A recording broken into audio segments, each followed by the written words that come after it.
Good afternoon. Welcome to another edition of the Madison View. Well, I decided to go back and do a little bit of reviewing on voting, and like I said, reviewing history and make sure that some of the things that even I thought was true, you know, uh, was right. And I was actually wrong on something. I thought that whenever we had the Constitution, every man could vote in the United States. I know it was only men. Now, don't get me wrong. I know that. Uh, but it's actually, you had to be a property owner.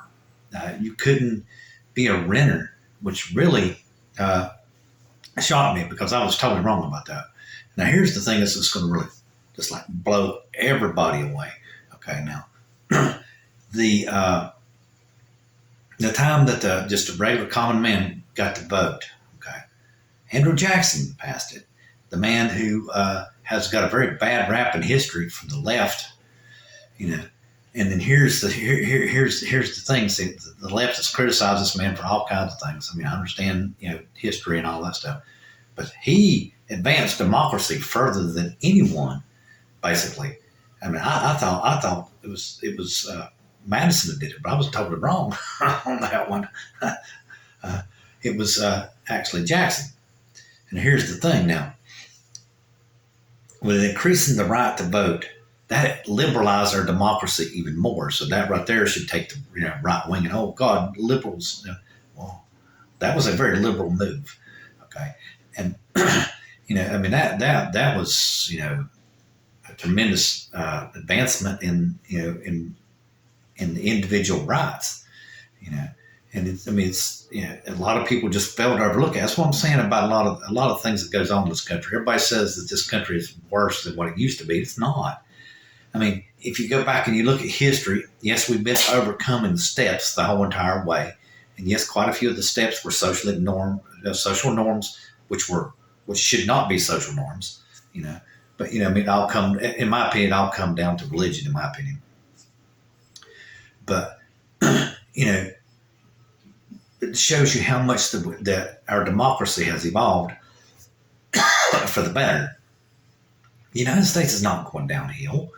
Just like with women's rights, everybody says that women don't have equal rights. I don't know how accurate everything, but I was watching someone on a video today. They said that the pay gap in the United States isn't as big as what you think it is. And actually the education gap is actually the other way around. Women have higher education than men. But the whole entire thing about this left versus right thing, like I said, it's still status quo no matter what you talk about, whether it's sexual violence or, whatever, it doesn't matter. I even saw on the one video that supposedly there's no more than like 200 children abducted per year, I think, out of the United States for sexual slavery and abducted now. But underage prostitution, the majority of them are men. Or boys, not women. So, this sexual trafficking and all this kind of stuff, it's probably a little bit different than what y'all been led to believe. I mean, even I thought there was probably 3 or 4, maybe 10, 15, maybe 20,000 women, young girls like 9 and 10 abducted every year and taken out of the United States for sexual slaves. But evidently, I mean, unless I heard this person wrong, it's only 200. It's not as bad as what everyone thinks. And this is the whole entire right wing, left wing thing. Again, it's not as bad as what you think. But see, this is the whole entire thing: is the right wings use the propaganda from the left wing to make that valid, the sexual slaves and abduction and all that sexual trafficking and all that stuff. And it's not as bad as what you think. But the whole entire scenario about voting. Okay, this is something that's just.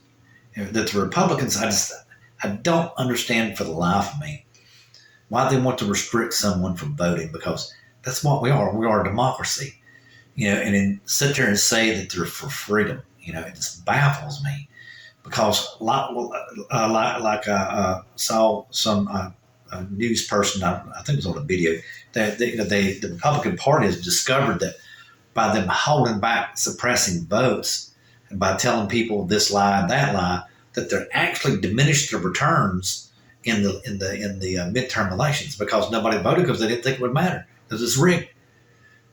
they actually hurt themselves by spreading the lie that they did. You know, and they were also discussing about Michael Idell, Mr. Conspiracy himself. He's basically going broke. He's selling his pillow factory, and he's got a $1.5 billion defamation suit against him, also from the voting machine companies. And it's just shows that that it's not as bad as what you think it is. And a lot of this animosity from the elections go back to the original Florida vote, back before they went to electronic ballots. It was the hanging Chad vote. Had they had actually clear, electronic systems back in 2000, W. Bush would have never been elected. Okay, he would never been elected president of the United States. And let's get back into this voting and all this kind of stuff. And I was reviewing a little bit of history on my forefather, James Madison, my grandfather. Well, he was afraid of the common man getting the vote. I did not realize this because he thought that they would not have enough skin in the game to bring about a better change for the country. He felt like that it would cause more problems than good because the people with skin in the game or money or land or whatever would only vote for what is going to make things get better. They wouldn't do anything to interfere with with commerce, which is basically what the Constitution helped. I mean, a lot of people sit there and say it didn't, but it helped commerce a bunch, helped currency, commerce. Basically, when you have better currency and you have better debt, it helps commerce. It creates a better standard of living, which is what the Constitution was designed to do. It was designed to not only bring us back together, but it's also designed to where we could live better, because the Articles of Confederation were failing. But anyway, like I said, let me go back to my forefather. I did not realize this, that he thought like that. But I do know that he thought that the republic was a better way to go with the government than a pure democracy. And that I do agree with him on, because I do agree it would be a mass brawl. Now, however, in the future, if there is some way that we could delegate voting deeper into the population, say maybe on certain legislations, you never can tell with AI or whatever. We might be able to scan our eyes or whatever in and be able to vote on individual rights, which in my opinion should be taken way, almost really in my opinion, out of the hand of our legislatures. It should be us that decides our individual rights. And I'll give you an example of that. In my opinion, is abortion. Abortion should be reversed. And I noticed that McCarthy now is starting to take flack from his radical right-wing Republicans. And in my opinion, that's where the nuance of modern politics has gotten left behind.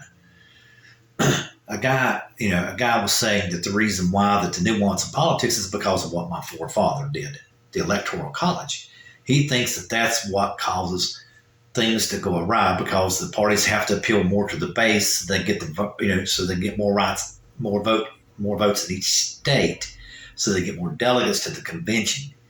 And it's actually doing what it's designed to do. It's to keep the minority from getting overrun by the majority. So basically, it's keeping all these arguments alive.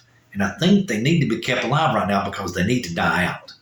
Everyone needs to see that this radical right-wing, basically racism, in my opinion, and preachers are preaching it. I mean, like I said, the one guy at Liberty University sat there and said that Hitler was fine and Pol Pot and all that kind of stuff. Man, that's racism. That's just pure hate, evil, and killing people. I mean, you call yourself religious. A lot of this stems from Christian nationalism, which is racism. And it's religion, just like I said. I blame racism on radical right-wing religion. I always have and I always will. And I will not back down from that statement. It's a fact. If you don't believe me, Jim Crow laws is just one of them. We'll go back and review a lot of stuff in history. If you want me to, I'll go deep detail. But basically, I'll stop at Jim Crow laws. That was accepted as a social norm. Yes, it was. And it's because of right-wing religion. But anyway, let me kind of deviate a little bit. We get back into some McCarthy thing. in my opinion, that's the nuances that got lost in the modern politics, because many moons ago, the Republicans were a little bit more liberal and the Democrats were actually more conservative.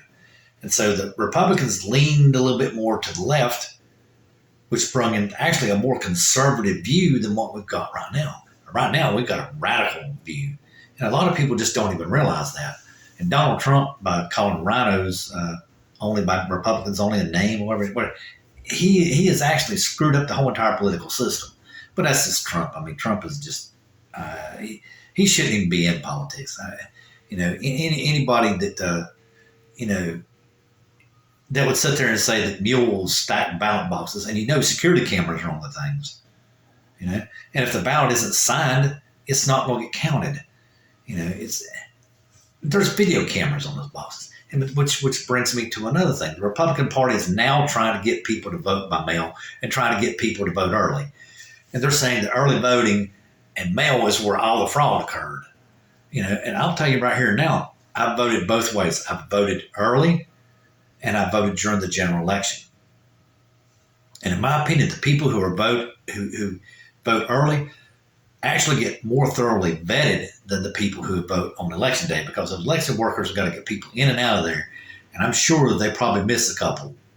And it isn't because, they're not trying to do their job. It's because they've got to take up time-wise. They've got to get as many people in there to exercise their right as they can. They don't want to hold up the line. I'm sure they probably miss somebody. Somebody probably sneaks in or something like that. It probably happens, but it's going to be very few. I think that one guy said, yeah, there's probably voter fraud. Yeah, probably about 0.2% or something like that. At max 1%. That's not going to throw the election.